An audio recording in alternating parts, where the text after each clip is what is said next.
The topic today, I am going deeper into more of the aftermath, going deeper into the mental struggle that came about 6 to 8 months post surgery.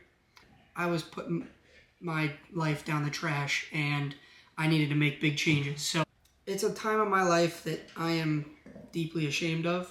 What I'm about to share can get a little gruesome at times, especially if I share the images of what I looked like after what happened to me, and maybe sharing the videos of what had happened to force me to make big changes in my life.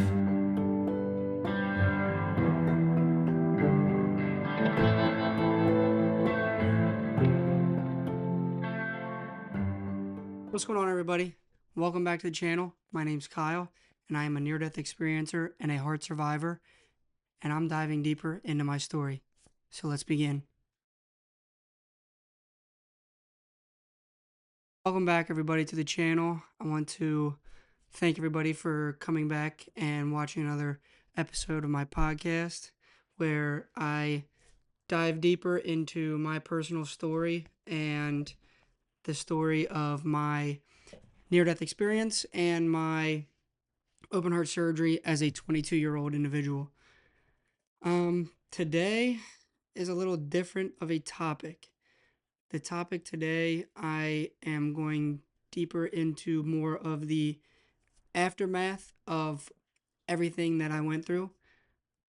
Really going deeper into the mental struggle that came about 6 to 8 months post surgery, and the struggle that I went through personally and mentally and emotionally during that time that pushed me to the brink of, I don't really know what, but causing me to realize that I was putting my life down the trash and I needed to make big changes. So, first, I want to say that what I'm about to share can get a little gruesome at times, especially if I share the images of what I looked like after what happened to me, and maybe sharing the videos of what had happened to force me to make big changes in my life. But it's a time of my life that I am deeply ashamed of, and that I am planning on doing everything that I can in my power to keep myself from going back down that rabbit hole.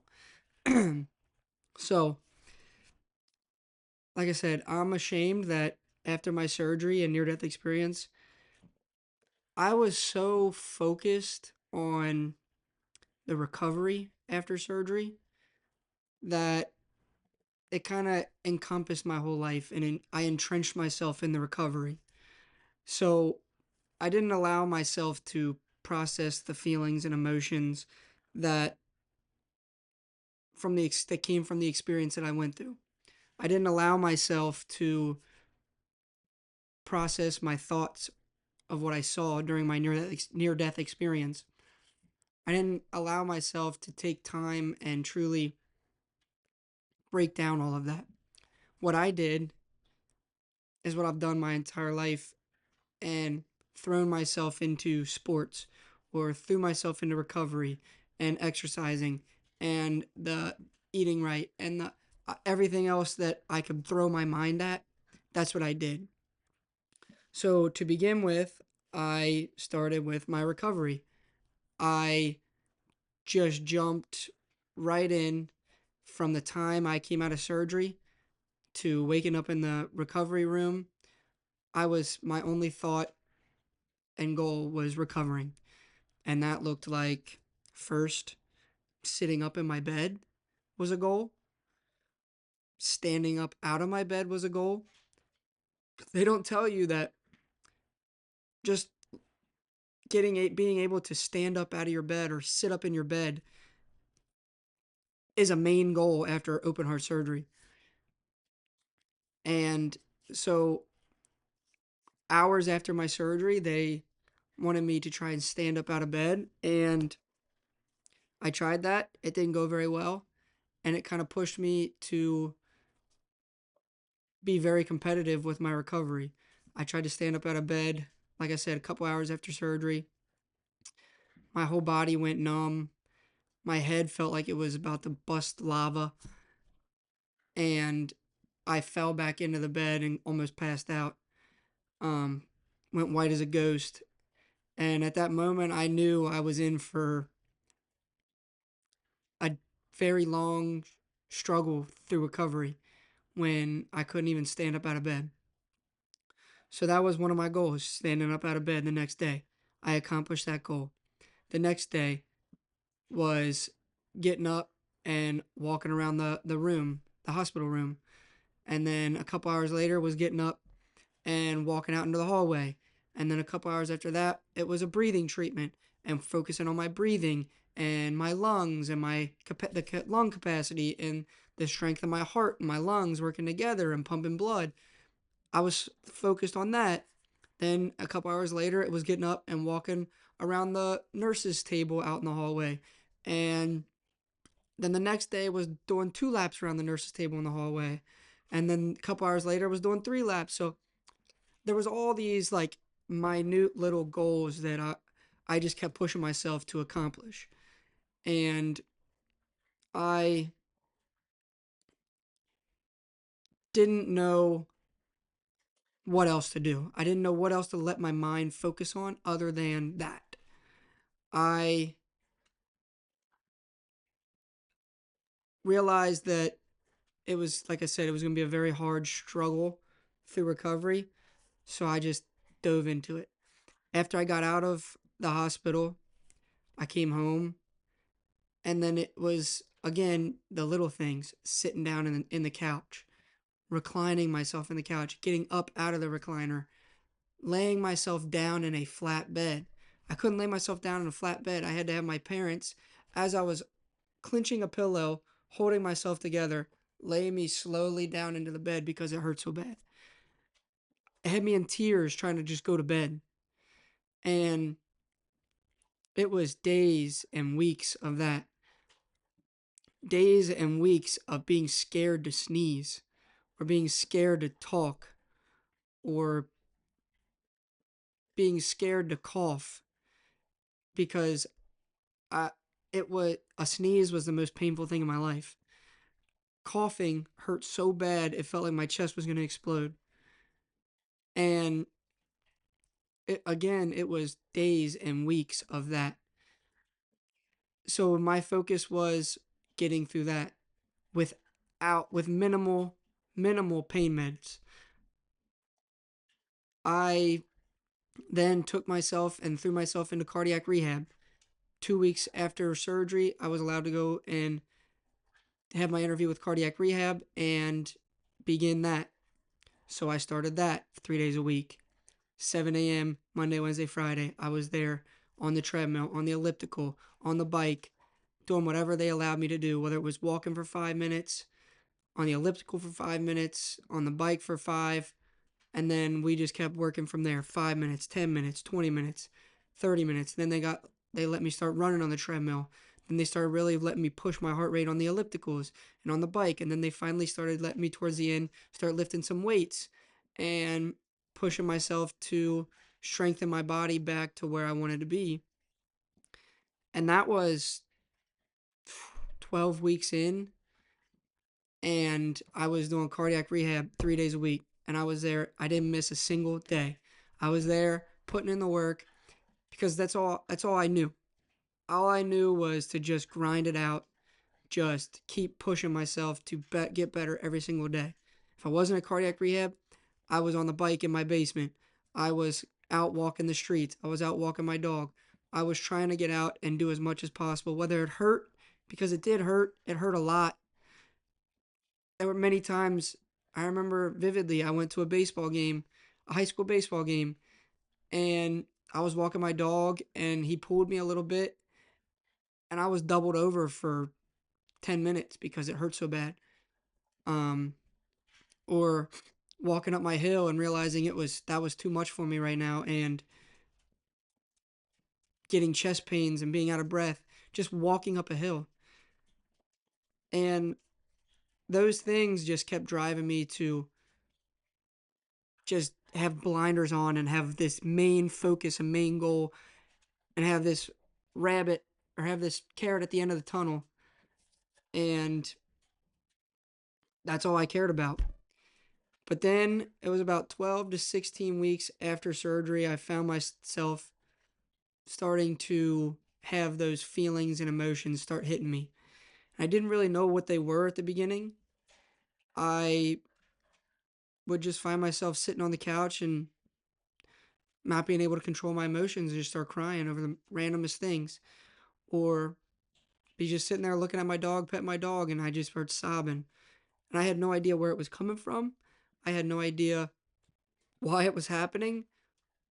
And I had no idea how to stop it. I was confused, but I knew what I was feeling something, and I had zero control over it, which was also the scary part.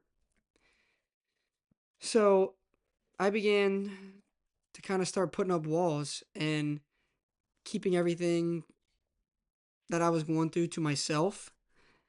And I believed at the time that it was my burden to bear, and it wasn't my place to put my burden on somebody else and allow them to carry that burden for me.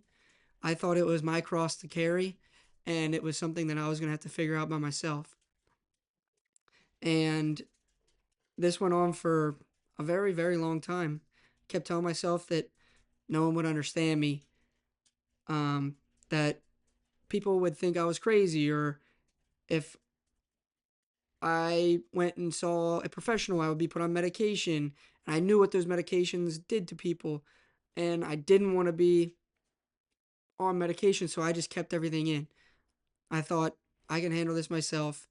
I can figure it out. It's something that it's going to come in a wave and I'm going to get through it. And that's just not what happened. When I did that, I started to find myself in bad situations. I would be sitting, like I said, on my couch crying, not knowing why I was crying.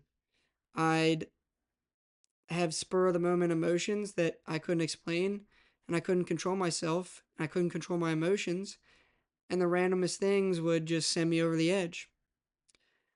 I had feelings that nothing in my life was going right, and that everything I did or every decision I made was wrong.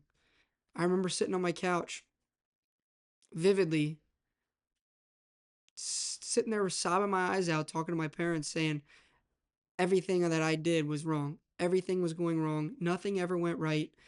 Nothing in my life will ever go right again. I remember having those thoughts. And that's when I got to the point of recovery where they cleared me to do things and I could start kind of living my life again and go back to work and go back to, hanging out with friends and doing more activities and things like that. And that's when I found the party and I found the alcohol and I found that going out and partying and drinking, it kind of let me escape the feelings and emotions that I was feeling throughout the week. So I just did that Fridays and Saturdays, sometimes other days of the week. I prided myself at the moment saying, well, I only do it twice a week. That's not that bad. I only do it Fridays and Saturdays. That's not bad. Everybody does it. I kept giving myself that excuse. Everybody does it. And I finally realized that it felt like it was the only time I was able to not think about the bad things and just go have fun. But it wasn't truly that, and I was just giving myself that excuse. I was really just delaying what I was feeling on maybe Thursday or Wednesday. I was delaying that feeling, binge drinking until I blacked out, or binge drinking until I was at some bar and I didn't know where I was at, call my parents for a ride, sloppy drunk, or just put myself in bad situations. And it just delayed it. At the time felt like I was just keeping myself away from those feelings, and it was the time that I had to myself and I could go out and have fun. But really, it was just delaying those feelings for a couple of days down the road. And then when that would happen, it would hit me on Tuesdays or Wednesdays, and I would lock myself in my house and not talk to anybody, not want to talk to anybody.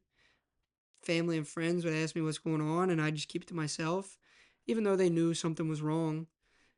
Um, and that's when I started kind of ruining friendships, ruining relationships, and I started destroying my own reputation that I had worked so hard to build in previous years. And again, this went on for quite some time, probably nearly a year, year and a half, maybe two. And this time in my life that felt like it was much longer than it actually was. It was a very predictable, monotonous time of my life. I spent every weekday, Monday through Friday, working, waiting for the weekend. I couldn't wait until I could get out of work on Friday, finish up my days early, not try as hard at work on Fridays so I could get out early, rush through things so I could get out and start partying and drinking on Friday night and drink those emotions away. Have fun, but just delay those feelings and emotions and thoughts that I was having. And I couldn't wait at the time. I would try to find people that would be open to that sort of lifestyle. And that's who I spent my time around. At the time, I felt like whoever was going to go out with me, allow me to do the things that I wanted to do, which was party and drink. And those people were my friends. And that's how I treated them. They were my best buds. And I recently found out that, you know, whether they were or weren't my friends, whether they truly cared about me or they didn't, I don't know. But I was friends with people who really were just allowing me to do these things, or maybe I just forced myself around these types of people because they wouldn't judge me. They wouldn't give me any pushback on those decisions that I was making. They wouldn't try and stop me from doing the things that I wanted to do on the weekends, which was flush away my feelings, flush away my emotions, get those thoughts out of my head by going out and partying. And they wouldn't tell me how much of a fool I was, how much of a fool I was making out of myself when I was going out and doing these things around other people. And then finally, we get to the time that gets a little, it's where my life changed. And I'll say that brutally honest. And you'll come to find out why I say that the way I do. But then the night and the experience that pushed me to begin to turn my life around came. I was out one night again, drinking and partying the weekend away. I was at the bars with friends, and it was beginning to be the end of the night, and we were getting ready to leave to head home. Then, this is when things went black for me.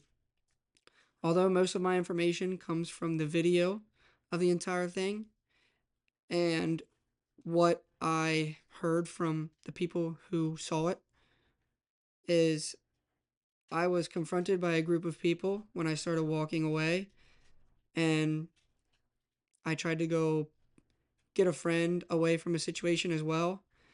And then all of a sudden, I was attacked from behind and jumped. I got completely blindsided from another person from the group that was confronting us, and he knocked me out cold. I fell backwards, slamming my head into the concrete sidewalk with a loud, extremely loud smack of my head on the concrete sidewalk. They then, not only did they do that, began to continue attack me as I was on the ground, knocked out. They began to attack the person I was with, but mainly kicking and continuing to hit my still body sitting on the ground. Hi, buddy. The first thing I remember is waking up in the hospital room, looking at my parents, and I'll be honest, this was one of the most embarrassing and most shameful things I have ever experienced in my life. I had zero recollection of what had happened or my involvement in any of it. I felt like I had probably done something wrong because I didn't remember anything. And I felt like if I was in the situation that I was at that moment, that more than likely I probably did something drunkenly to cause the issue that came about.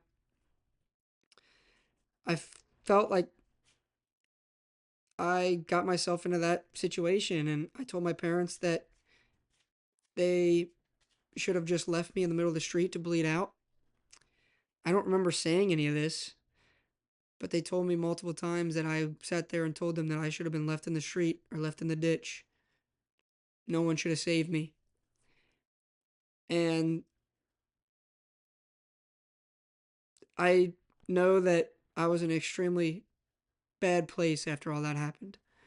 I had completely lost all my identity of myself, and I didn't know how to get it back or who I wanted to be or who I was meant to be at that time.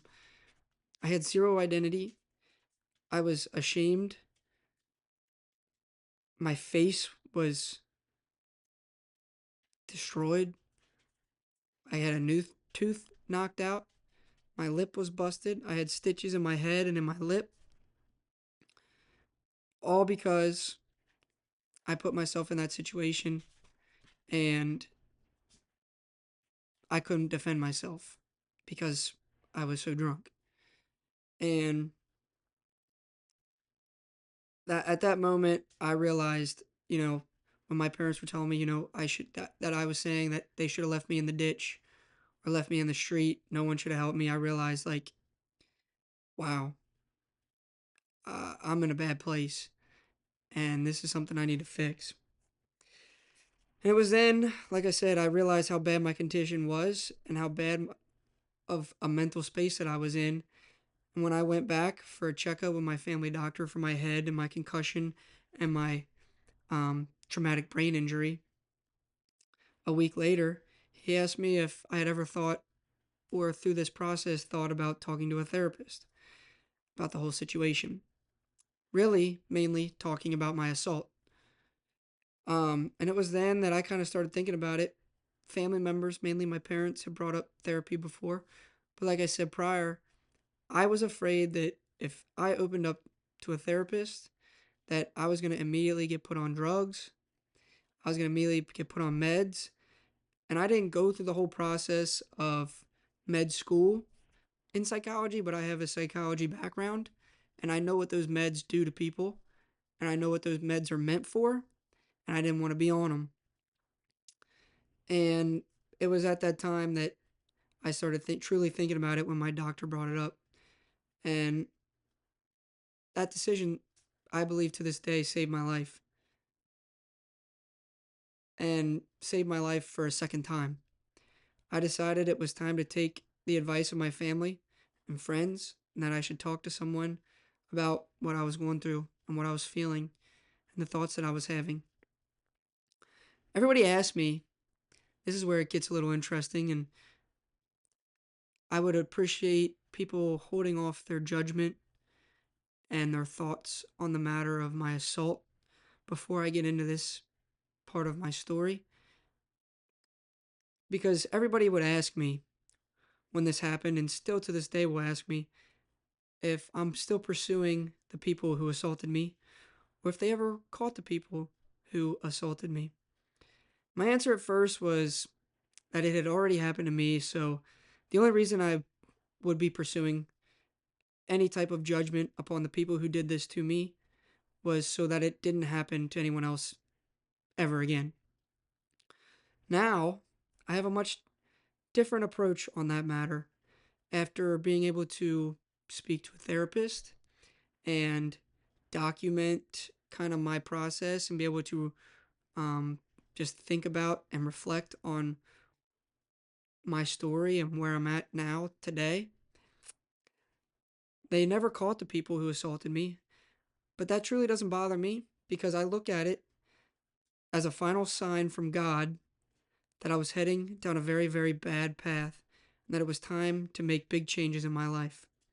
As I look back now, I see that there were different parts of my life where there may have been little signs that I probably was doing the wrong things or that I was not doing well mentally. And I was masking it with the partying and the drinking and didn't pay attention to those signs. So I look at that assault not as an attack on me as a person, but it was a sign, the final sign from God that made a very memorable and painful delivery of me being assaulted to show me the life that I was heading down and to show me the true mental capacity that I was in at the time. One thing that I was asked the other day is, what was the hardest part of my recovery process? And truly, it was that right there. Realizing that, first off, I had to um, give myself to God and not give in to his ways, but trust in his ways. And I realized through therapy and looking back and reflecting that at that time I had a very misguided and misshaped relationship with my faith and with God. And a lot of people out there who maybe hear my near death experience think that it was all glitz and glamour after that with my relationship and my faith with God, but it wasn't. I had a lot of questions. I questioned his path that he was leading me down. I questioned his ways. I questioned why he put me down this path. I realized that my relationship with God at that time, it was very broken, and that's where I started trusting in his ways. I started thinking the way I did and thinking that, this was a sign. This was the last and final sign he was going to give me to change my life for the better. And like I said, one of the hardest things and hardest parts of my recovery was that, this question, or I answered it like this question with the hardest part. And I say the hardest part of my recovery was the guilt that I had, that I was feeling after my surgery and after my near death experience. I said it was the guilt because I felt multiple times of guilt, multiple types of guilt for different reasons. The first reason I felt guilty was because I survived. I felt extremely guilty and I had extreme survivor's guilt because, after all accounts from doctors and others who have seen these types of heart conditions and have experienced with them, my story and the way things happened are an anomaly. And I should have had a cardiac arrest and died. This really struck home after my surgery when my surgeon told me how the condition of my heart when they got in there to make the repairs was extremely bad. He told me that my heart was in very bad shape and that if things wouldn't have happened the way they did, I probably wouldn't have made it a couple of weeks, let alone a couple of months. This was very hard for me to process, why I was the one who was saved and why I was given the second chance to continue to live life. Because nearly 2,000 people under the age of 25 die from sudden cardiac arrest every single year. And really, brutally honestly, I should have been one of those numbers. I should have been another tally on the board. So the survivor's guilt ate at me for quite some time and held me back from opening up about what I was going through, because I felt like if I opened up, it would be me talking about myself and not about the ones who didn't make it. And this whole process of my life where I had to just identify the guilt that I was feeling was a major lift off my shoulders. The second thing that I felt guilty about was that during my near death experience, when I was sitting with my there and then dead grandparents in their old living room, I wanted to stay there. I felt so at peace. I felt like there was such a weight off my shoulders, and it was one of the first times in my life that I felt I could just relax and I didn't have to prove anything to anyone. This caused a lot of guilt for me because how, as a 22-year-old kid, are you supposed to look at your parents and family and younger sister and tell them that you wanted to stay dead? How are you supposed to look at them and say, I wanted to stay dead and stay in that beautiful place and not come back to all of you?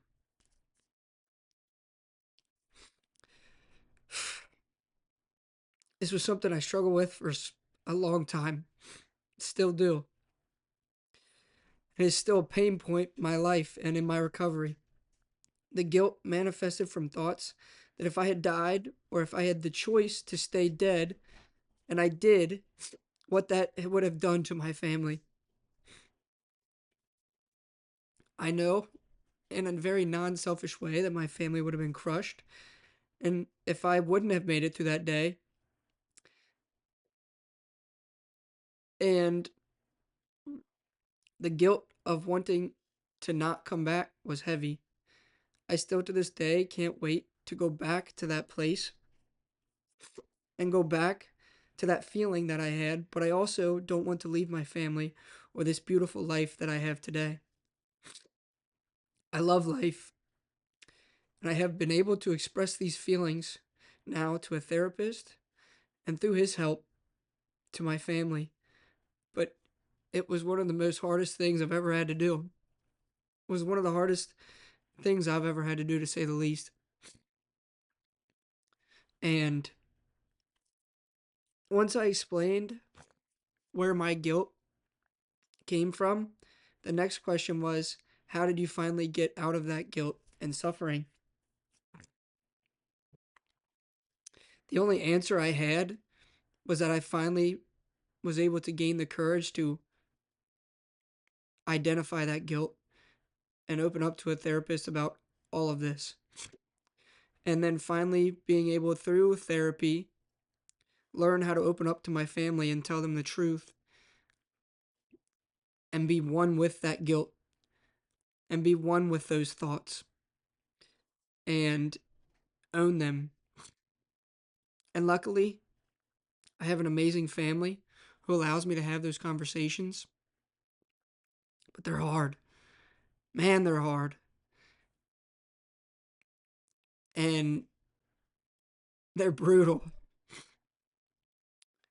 And therapy has been the main point, and I know I bring it up a lot in this channel and in the things that I talk about, but it's been a lifesaver for me. And if it wasn't until I started going to counseling that I was able to gain the confidence to open up to my family and start busting down those walls I had put up for so long.